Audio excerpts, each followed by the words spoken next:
Every entrepreneur has been there. Growing pains, obstacles make you growth gains. It's the challenges that cause us to level up. The Company Growth Podcast inspires you to keep going through the pain. I'm your host, Alicia Dominico.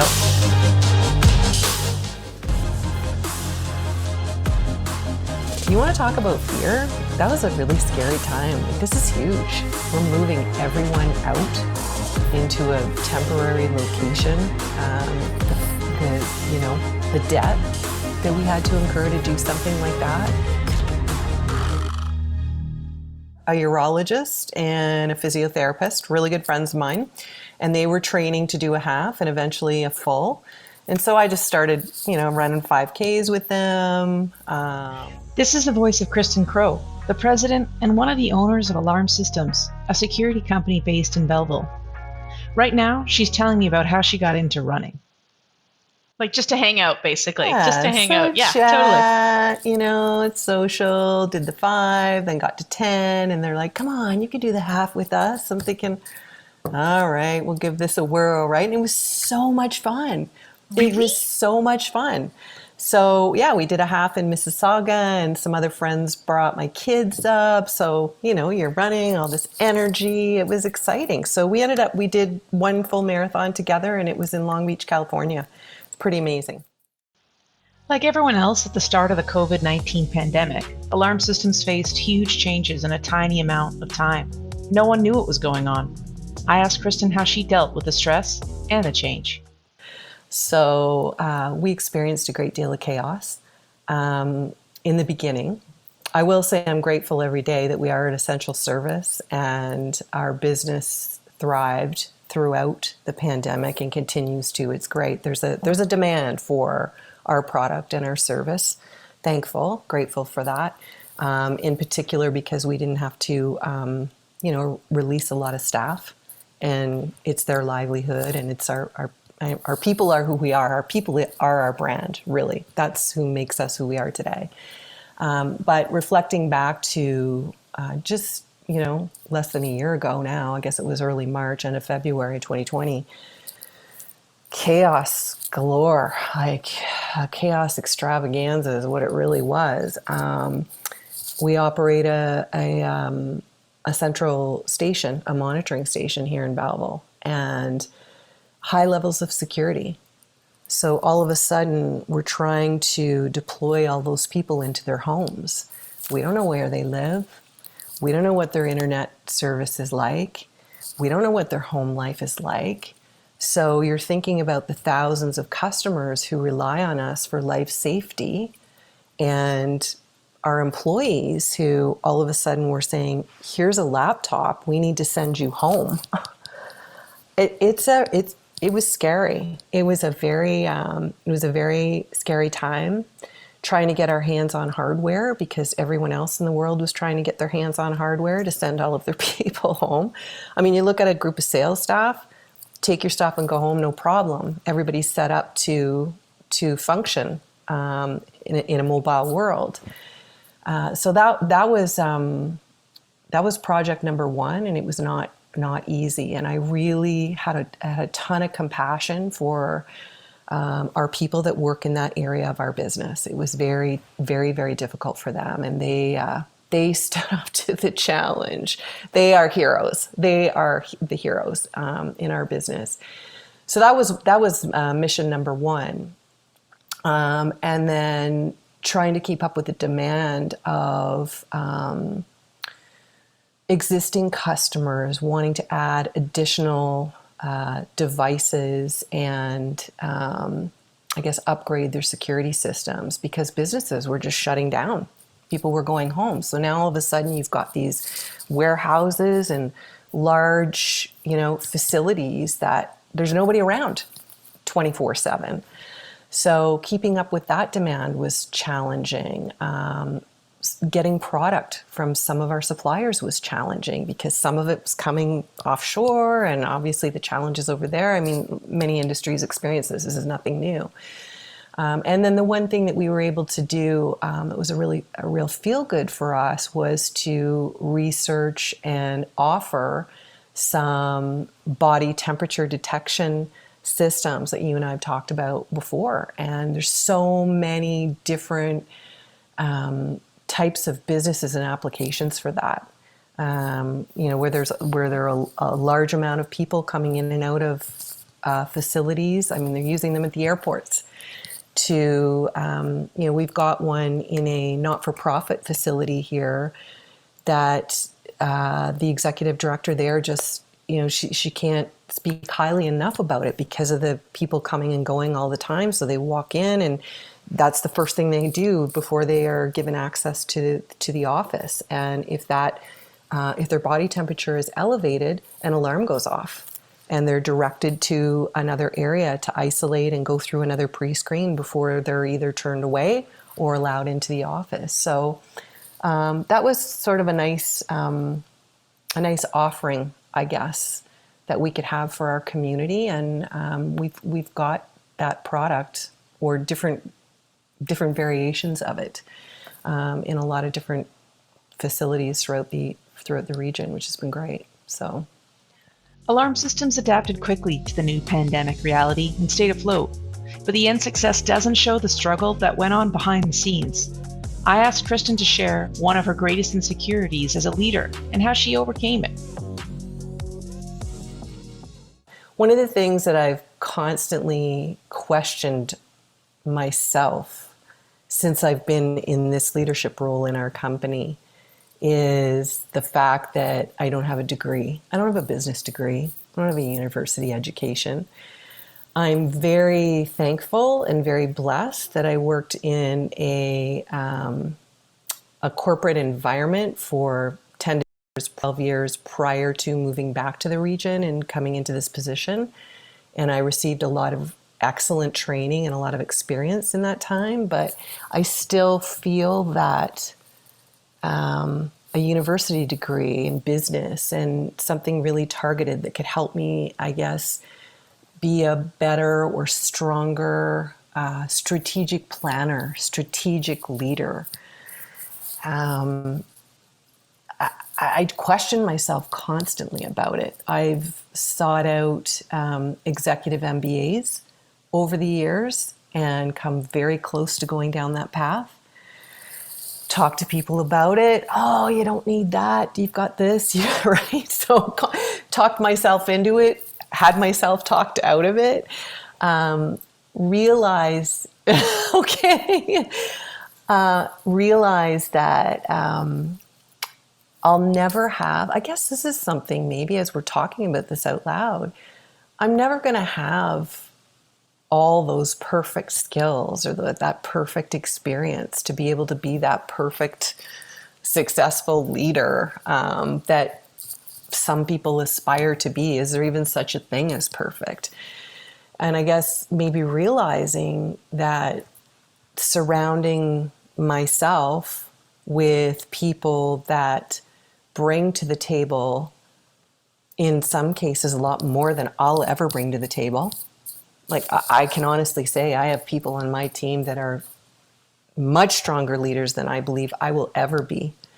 And various skills that a lot of people bring to the table that I don't have. And I know I will never have.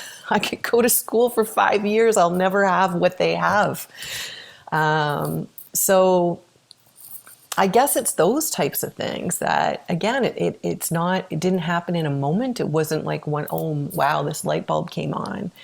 And it wasn't a certain event that got me to where I am. It's been a long period of time, a lot of failure, a lot of huge mistakes, a lot of lessons learned, a lot of blood, sweat, and tears, a lot of wishing I could go back and do something differently, and then rethinking that and saying, no, I'm glad it happened the way that it did because I wouldn't have learned the lesson that I learned.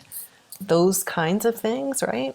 So, I think back to 2016, I guess it was, not that long ago, and the years leading up to that, deciding to tear our dilapidated building down on the property that my dad ran a contracting company out of back in 1970, late 60s, early 70.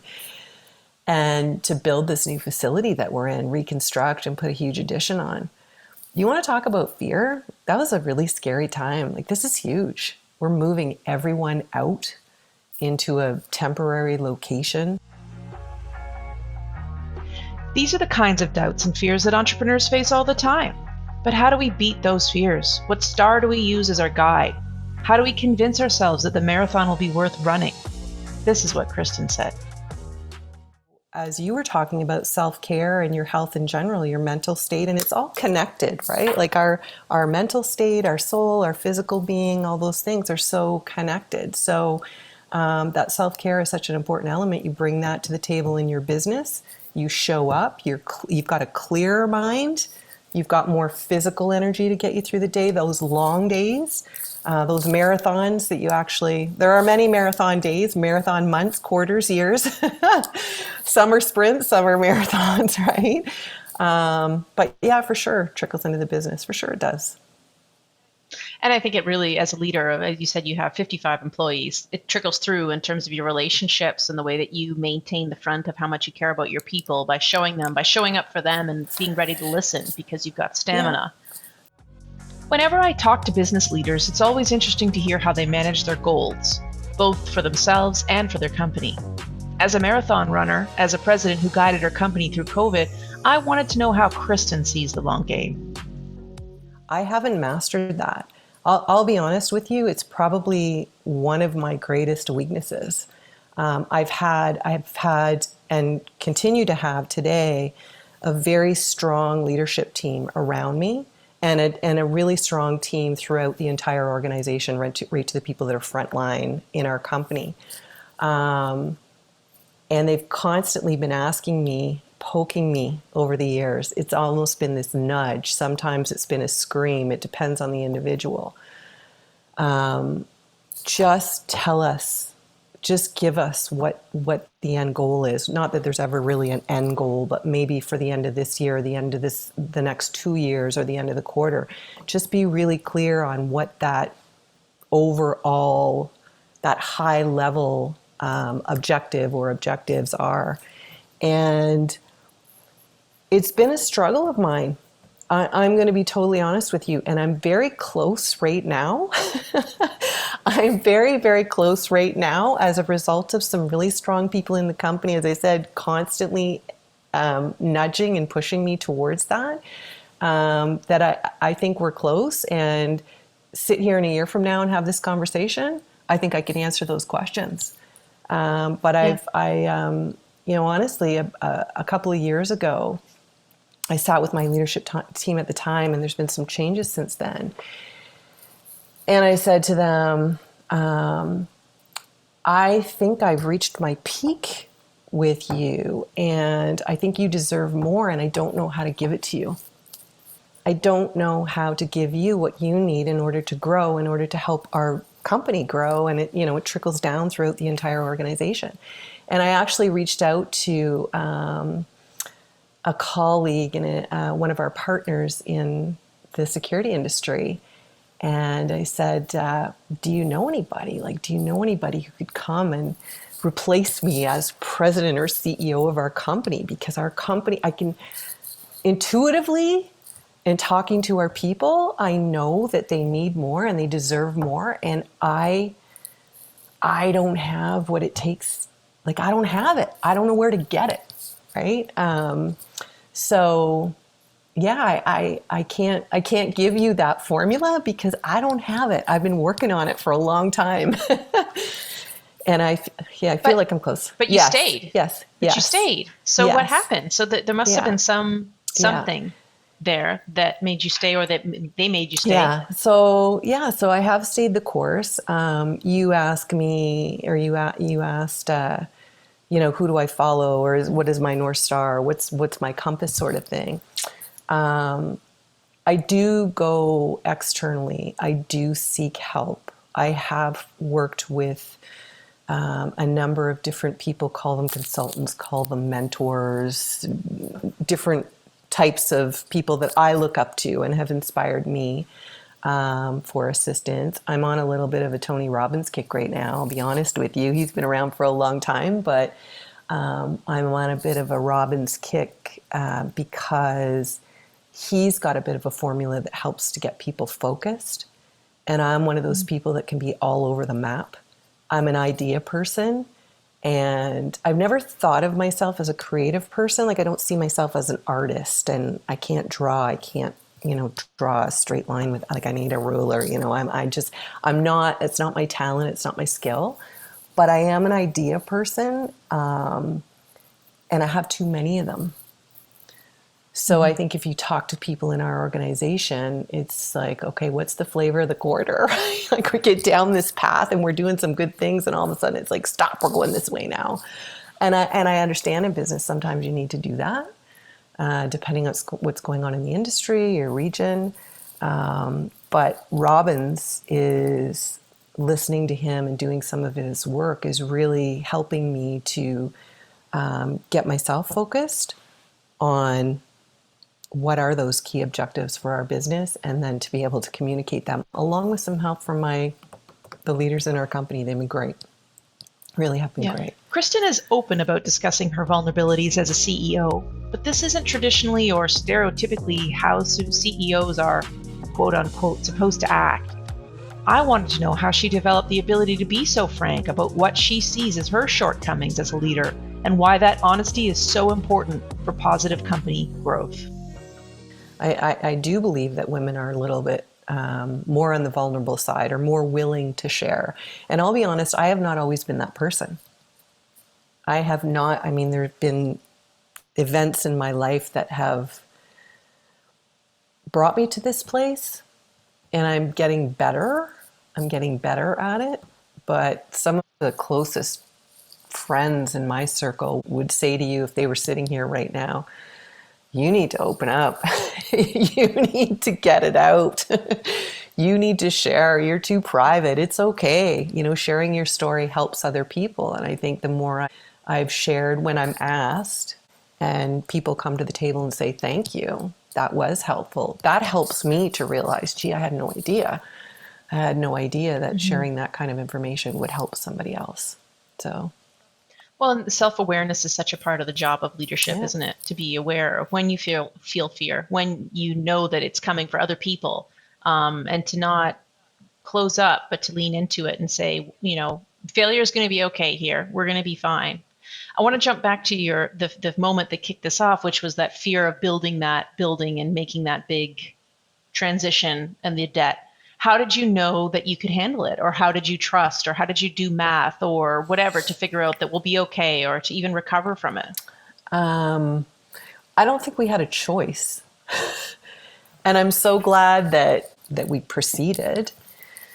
But we could not function out of the facility that didn't represent who we were. Now, talk about vulnerable. We'd get into an opportunity to bring on a new client, and we would rent a boardroom somewhere else because we didn't want people coming in to see. Honestly, it was like, if somebody comes in here and sees this space and we're a security company, are you kidding me? Yeah. We're gonna pay you to secure our municipality or our public safety facility, or somebody from D&D. No, I don't think so. So it was to that point that if we're going to grow, we were out of space, we were on top of each other. So it was, all right, pull the trigger. And sometimes that is, some would call it a fault, some would call it a great characteristic. That's sometimes how I function. It's not necessarily doing the math and crunching the numbers and going through all the things that you would do if you had a business degree and write a business case, right? That's what all those execs around you are for. So I'm the walk in and say, okay, it's intuition. I know we have to do this. I'm going to pull the damn trigger, and I know there's going to be some bumps along the way, and we're going to get through them. We'll figure it out.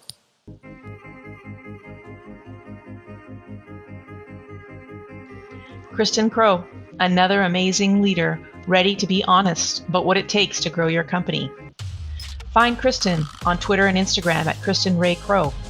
Find more episodes of the Company Growth Podcast at anchor.fm/the Company Growth Podcast, or wherever you get your podcasts. And if you've got a company growth story you want to share, reach out to Tangible Words. We'd love to hear your story and use it to help other leaders grow their company.